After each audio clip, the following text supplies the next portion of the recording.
नौमी दरिया के किनारे एक कस्बे में अपनी बूढ़ी नानी के साथ रहता था। सुबह वो स्कूल जाता और स्कूल के बाद कस्बे के एक अमीर मछीरे के पास काम करता। मछेरा उससे सख्त मेहनत करवाता, बात बात पर डांटता और फिर उजरत देने में भी आनाकानी करता। लेकिन नौमी अपनी माली मजबूरी की वजह से ये नौकरी नहीं छोड़ सकता था। सख्त मेहनत के बावजूद वो अपनी तालीम पर पूरी तवज्जो देता और बूढ़ी नानी का भी पूरा ख्याल रखने की कोशिश करता। एक दिन मछीरे ने नौमी की जरा सी गलती पर उसे बहुत डांटा और नौकरी से भी निकाल दिया। नौमी रोता हुआ एक दरख्त के नीचे आ बैठा। थोड़ी देर बाद पत्तों में सरसराहट सी हुई और देखते ही देखते एक बोना उनके पीछे से नमूदार हुआ। बोना नौमी के पास आया और बोला, तुम कौन हो लड़के और रोते क्यों हो?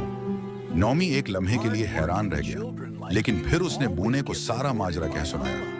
बोने ने कहा, तुम अपनी बूढ़ी नानी का ख्याल रखते हो और खूब मेहनत से अपना काम करते हो और तालीम भी हासिल करते हो। ऐसे बच्चों को अल्लाह जरूर बेहतरीन ओजर देता है। तुम दिल छोटा ना करो और आओ मैं तुम्हें अपना शहर दिखाऊं और अपने लोगों से मिलाऊं।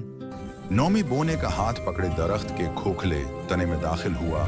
तंग सी सरंग थोड़ी देर बाद एक छोटे मगर प्यारे से शहर में जा खली। नौमी वहां दूसरे बोनों से भी मिला, खूब सीर की और मजे मजे की चीजें खाएं। वापसी पर बोनों ने उसे बहुत से तोहफे भी दिए। नौमी खुशी खुशी घर आया और नानी को सारा हाल बताया।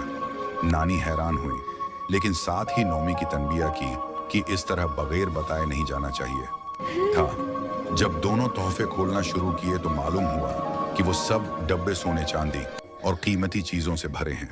नौमी को इत्मीनान हुआ कि अब वो दिल लगाकर अपनी तालीम हासिल कर सकता है और यूं नानी और नौमी शुक्रगुजारी के साथ खुशी खुशी रहने लगे।